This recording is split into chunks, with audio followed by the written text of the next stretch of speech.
আজকে আমাদের সাবজেক্ট হচ্ছে সাধারণ উদ্দেশ্য বা কমন অবজেক্ট বলতে কি বোঝায়। দণ্ডবিধির 149 ধারা অনুযায়ী কোনো বেআইনি সমাবেশের যে কোনো সদস্য কর্তৃক সাধারণ উদ্দেশ্য বাস্তবায়নের জন্য কোনো অপরাধ সংঘটিত হলে অথবা সমাবেশের সদস্যগণ সাধারণ উদ্দেশ্য বাস্তবায়নের জন্য উক্ত অপরাধ সংঘটিত হতে পারে মর্মে জ্ঞাত থাকলে তাদের প্রত্যেককে উক্ত অপরাধের জন্য দায়ী করা হবে। খুব সহজভাবে যদি আমি বলি, 5 বা ততোধিক ব্যক্তি মিলে যদি একটি বেআইনি সমাবেশ গঠন করে এবং সেই সমাবেশ যদি কোনো অপরাধ সংঘটিত করে, তাহলে ওই অপরাধের জন্য সমাবেশের প্রত্যেকে সমানভাবে দায়ী হবে। যদি একটি উদাহরণ দিই, আপনারা খুব ভালো বুঝবেন।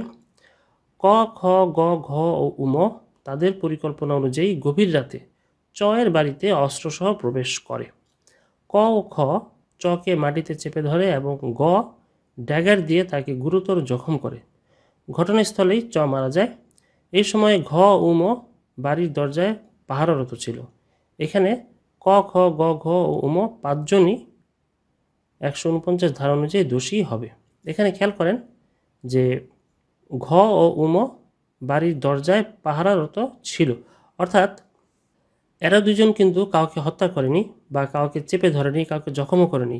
শুধুমাত্র তারা সামনে দাঁড়িয়েছিল, তারা অপরাধ সংগঠনের সাথে অংশগ্রহণ করেছে। সুতরাং অপরাধ যেটাই ঘটুক না কেন, তারা চকে হত্যা করেছে। সুতরাং এই চকে হত্যা করার অপরাধে তারা 5 জনই সমানভাবে দায়ী হয়ে দোষী সাব্যস্ত হবে। এখানে 149 ধারার অধীনে কোনো ব্যক্তিকে অভিযুক্ত হতে হলে কিছু বিষয় বিবেচনা করতে হবে। অর্থাৎ কখন আমরা কোনো ব্যক্তিকে 149 ধারার অধীনে অভিযুক্ত করতে পারবো, এই বিষয়টি একটু খেয়াল রাখবেন। 1 নম্বর হচ্ছে সংশ্লিষ্ট ব্যক্তি কোনো বেআইনি সমাবেশের সদস্য হতে হবে, অর্থাৎ 5 জন ব্যক্তি বা তার অধিক ব্যক্তি মিলে যে বেআইনি সমাবেশটি গঠন করেছিল সেই সমাবেশের সদস্য তাকে অবশ্যই হতে হবে। 2 নম্বর হচ্ছে ওই সমাবেশের কোনো সদস্য দ্বারা অপরাধটি সংঘটিত হয়েছে, অর্থাৎ ওই সমাবেশের মধ্যে যারা যারা ছিল তাদের সকলের দ্বারা অথবা যে কোনো এক ব্যক্তির দ্বারা একটি অপরাধ সংঘটিত হতে হবে।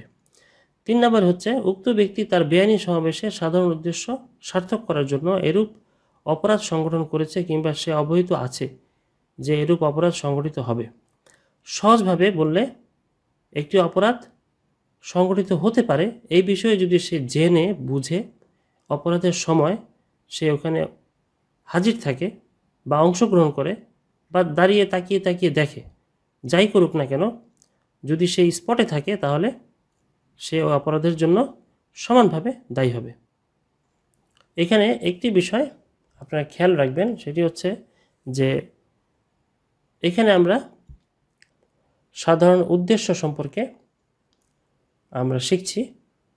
এখানে সাধারণ উদ্দেশ্যের ভিতরে বেআইনি সমাবেশের বিষয়টি আলোচনা করা হয়েছে। তো আমাদেরকে বুঝতে হবে যে বেআইনি সমাবেশটি আসলে কীরকম। বেআইনি সমাবেশটি হতে হলে 5 বা ততোধিক ব্যক্তি মিলে যদি একটি সমাবেশ গঠন করে তাহলে সেটাকে আমরা বেআইনি সমাবেশ বলতে পারি। বেআইনি সমাবেশ সম্পর্কে জানতে চাইলে আপনারা 141 ধারায় দেখবেন, সেখানে বেআইনি সমাবেশ সম্পর্কে বলা হয়েছে।